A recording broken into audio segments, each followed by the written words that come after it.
ولې صاحب لاړم ستا کوم عمل شول په هغه موږ عمل کوو انشاءالله صحیح.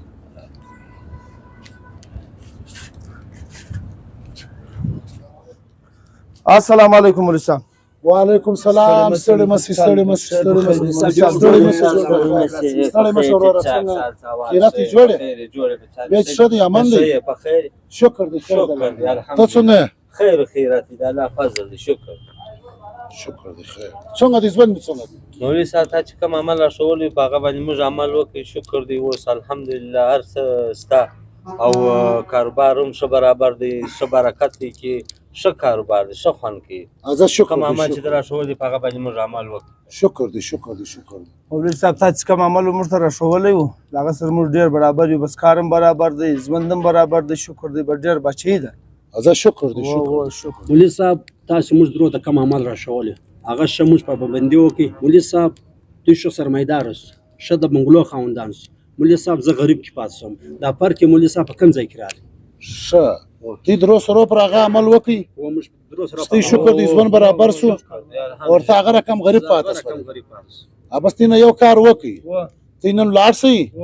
سبا راشي نو بس د دې دغه دروښه نقصانات به دروښه صحیح دی نو صحیح الله دې عزت الله حافظ مولوي صاحب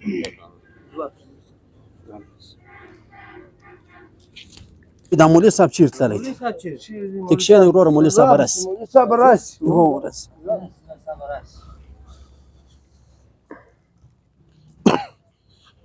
السلام علیکم وعلیکم السلام ستړي مسي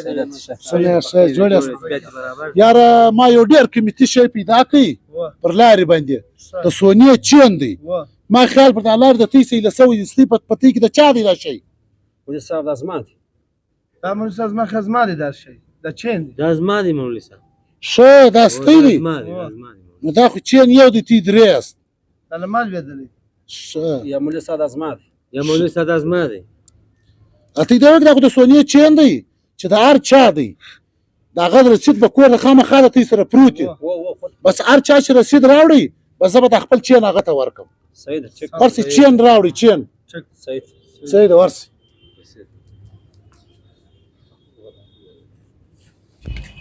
السلام علیکم وعلیکم السلام ستړي مسي مولوي صاحب په خیر مولوي صاحب په خیر اله ښه یاست جوړ یاست دا شکر دی خیر ته څنګه سو رسید دې راوړي یا مولوي صاحب دا زما نو بس معذرت غواړو ښه تا یا مولوي صاحب دا زما نو بس معذرت غواړم ښه ستې د دوه نو یا مولوي ستا و مولوي صاحب دا زما رسید دی ښه دا رسید ستا دی تا چې د ما څخه پرون پوښتنه وکړله ستا د دوی په رس کې ولې برکت دوی ولې سرمایداره جوړ شول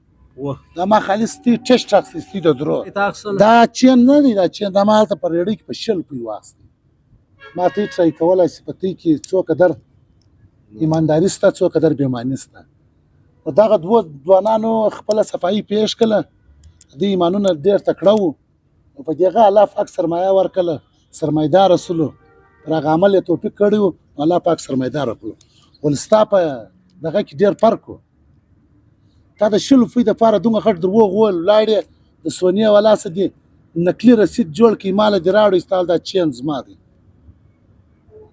نو ته په خپله سوچ وکړه چې ته د شلو فی د چین دپاره خپل دروغ وایه ایمان خرڅوې نو الله پاک به ستا په روزي کې څه برکت واچوي ستا په ژوند کې به څه برکت واچوي ستا په ژوند کې به څه سکون واچوي چې ته د شلو فی د چین دپاره دروغ وایه ته چې دا 5 وخت لمونځ کوې د الله ته په سجده یې دا د الله سره ملاقات یې زموږ دی چې یا الله ما ته د حلالو رزق راکړې یا الله پاک ما بل چاته محتاجه نه کړې مولوي صاحب ته مو وده بس بل ورځ داسې آینده داسې کار مه کوه الله ته په سجده سه الله په خپله درکوي د بنده سې ګرد عمر مه غواړه دغه و نقصان یې معلوم شو که نه شو معلوم د شلو پوی د لالچ دپاره د شلو پوی د چین دپاره تا دروغ وویل صحیح مولوي صاحب بل ورځ دروغ نه وایم الله دې تا ته توفیق درکړي الله پاک دې موږ ټولو مسلمانانو ته توفیق ورکړي د لمانځه په جومات باندې ورسه بس پر دې عمل وکړه بس الله مالک چې سوي دې پر هغو معافي وغواړه د الله ته په سجده څه معافي د الله څه وغواړه دا نو مولوي صاحب ورسه په مخ الله حافظ مولوي صاحب په مخ شه